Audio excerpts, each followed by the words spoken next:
was just like thinking like, okay, how long is it gonna take? Because I didn't even have like car seat type children in my circle.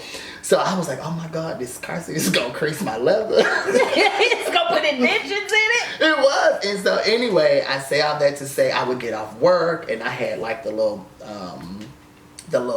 instant detailer spray to where you just spray and you wipe. Like I was just like that one, and you know, I wrecked that car. Like God took that thing away from me. Because you just did. Because I possessed it. Like it was just, and so ever since then, you know, I don't know if I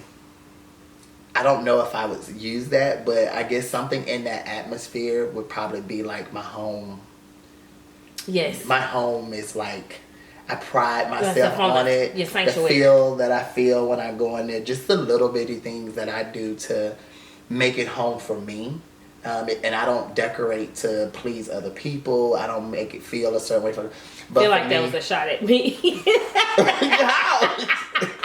How so? But you define what I feel in it, because when you come in my home, you know it's not uptight, it's not stuck up, it's very homely. You know, it's very warm. You know, and that's me. You know, at home, and so I pride myself on that because, you know, that's just what I work for. I agree. I don't have a thing that I'm possessed over. Yours is a little bit more bougie than mine, though. What? Your home is a little bit more. You have some homely aspects of it, but you do certain things that it's a little bougie. It's a little bit. You like the bougie. Okay. But continue. I didn't mean to sidetrack you a little bit. Okay. Don't overthink that. As So no. Gold. Shut up. Okay, shut up. Okay. So I would say that I don't have a possession. I don't have anything that like I'm obsessive over. But what I do have, I already know you go say something about this. I feel like anything that I pay for, respect my shit. You know what I'm saying? Yeah. Flopping down on the furniture, putting your feet up. Don't sit your backpack on my couch. It's just a backpack, but I'll move it. It's a room that's not sat in. It's coaster. Okay. No, but you know what I mean. But like when you like when you work hard for your stuff, I just be like cringing. But let's just be honest, a backpack isn't gonna hurt the cushion. No, not that. Like but that was a joke. Oh, no, but I was serious. But it was a joke. But I was serious. You gave me both. Yes, I was. I was like, I didn't get your backpack. Okay. But I don't have anything that I'm possessive over. You know what? I think we do have something, but it's not necessarily a materialistic thing. What? I think we are really possessive over having that one place in your home. It's so much part of our home that we share to our partners and our children, but we can be very possessive of creating that one space that's just. So let me say this. Just yours. Going back to the thing that changed or whatever that question, however that question was formed. And I said, you know, my relationship with my husband, right? Because he's supportive or whatever. So he is the one that was like, you know what, respectively, we both need our separate space, you know, because the kitchen is mama's kitchen, but come on now, everybody walking through there. And then you have the living room, everybody sitting in there. Like you have all these common areas, all these areas that you share with somebody. So you were funny with that one because that is true. The statement is true. We need our own space. Although you try to condemn me for having multiple.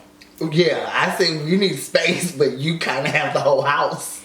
That is not a defined space. And not to put your business out there, but she has this big house, right? And I would say of this big house, this house is divided up. You have the areas that are theirs, which is probably 2 rooms. Her husband has like his area, and then everything else is hers. No. Yes. I mean, like, come on. What's the question? What? It wasn't a question. It what's in the car. Okay. I'm not mad because it you know what, it works, and you know, but we just being honest. You have spaces. Okay. How tall are you? Ooh. Moved on. Real quick. Short. Let's just say I used to have Ford Expedition. And you know, short people like big SUVs too, because like when you look at even me, I fooled myself for a minute. But I was driving it, right? And I remember going past like, you know, like ladies and even guys or whatever, you know, they looking at me like, ooh, is this somebody fine, sexy, 6 foot tall? And then they looking at me like, ooh, I'm just waiting, because you know I had a nice little face with them. They just waiting to see me got the car.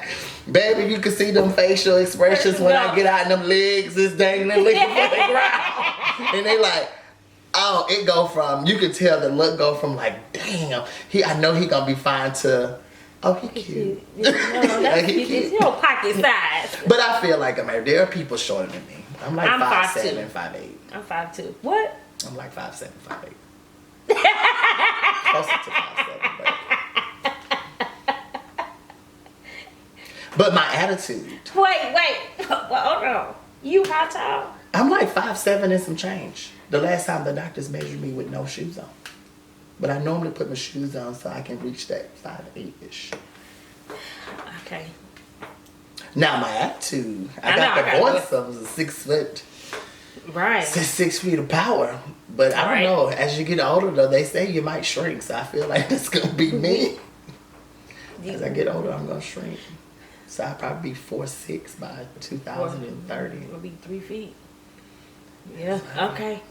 That's Greatest fear? Losing my children. Having to bury a child. Yes. Definitely. I don't even think I had real fear until I became a parent.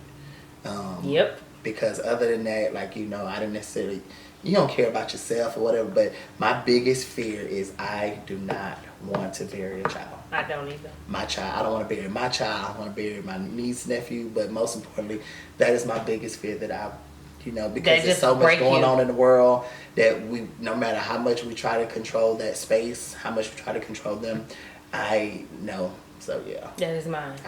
That's along with, I don't think I can handle it, but I'm strong in a lot of ways, but that will break you. That would break me. I would be never honest and say that if I don't want to, I guess I don't want to talk about it for too long because I don't want anything manifest in that world, but when I've just been around people that have gone through it, the strength that I've seen people pull together for that, I just don't feel like I would. I really feel like that would literally break me. That would take you out. That would take me to a place of no return.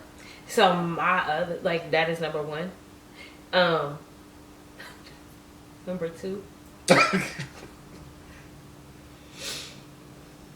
really don't want to be eaten by anything or fall. Like, be up high. Like, could you imagine in it, like a plane and it's just falling out of the sky? Now we're gonna break that down. That and snakes. Oh, I don't want to be eaten. I don't want to. I don't want to, like, shoot me, kill me before something devour me. I just don't want. I can't. And I don't ever want my card to get declined when I'm trying to buy something.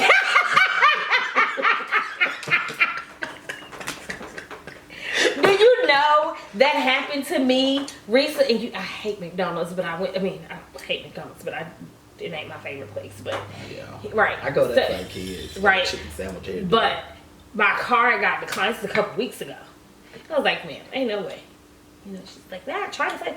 I say, well, and she was like, I think back. No, right. And she said, I think my card has been too bad. Like, it's no swipe for Amazon, but my card, the picture is coming off or whatever, the little design, and it's coming up. And now so I have to get a new card. But I was like, I'm in the car, you know, you just jamming on the one.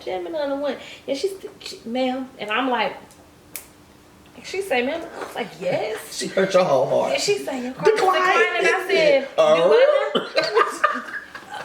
what? No. But yes, that's a good one. I feel you on that, and I probably shouldn't even tell you this story because it's gonna kind of make me hypocritical from a previous question that I've answered. So let's not answer. Let's not think. But it's fine. It's fine. But mine did. I had that same situation happen where my car was declined. I didn't know what happened, but it was because when I ended up calling, it's because that I had even though I didn't technically swipe it, I had done multiple charges in one day. Amazon got you. Because it was that one day where I ordered something, and then I was like, oh, I want this. And then after I thought about this, I was like, oh, well, I need this to go with that. Right. So anyway, it was like probably about 5 or 6 charges just from, and because it was that same place, multiple charges, the bank registered as a fraud. Right. So I had to literally, and it's so funny because had I been paying attention to the text messages, I got a text alert that was having me verify, but I didn't respond to it because, I mean, I'm getting whatever. And yeah, and so the same thing happened then when I called, but I fixed that and I circled right back around. Because you know when your card declined, that's somewhat embarrassing a little bit. Yeah. So I said, let me go right on back around and give them the same card so I can turn around and say, that's your system, not mine. I called my bank anyway, and then going on. But it's also like it pisses you off because you trying to embarrass me for, like, it's almost like right. like if I like it's making them feel good in that moment. Like it made me feel bad if I gotta go. Like if I had to tell somebody, I'd be like, it did go. Now, it was a time back in the day to where I was penny for penny. It was like, ooh. No, but you knew, like, but I knew shit before you wanted to. But I'm saying, like, even if I had to tell somebody, yeah. No cheese. Yeah, can you take the chips off too? We just gonna be eating dry sandwiches tonight. Just whatever comes on the sandwich, small drink,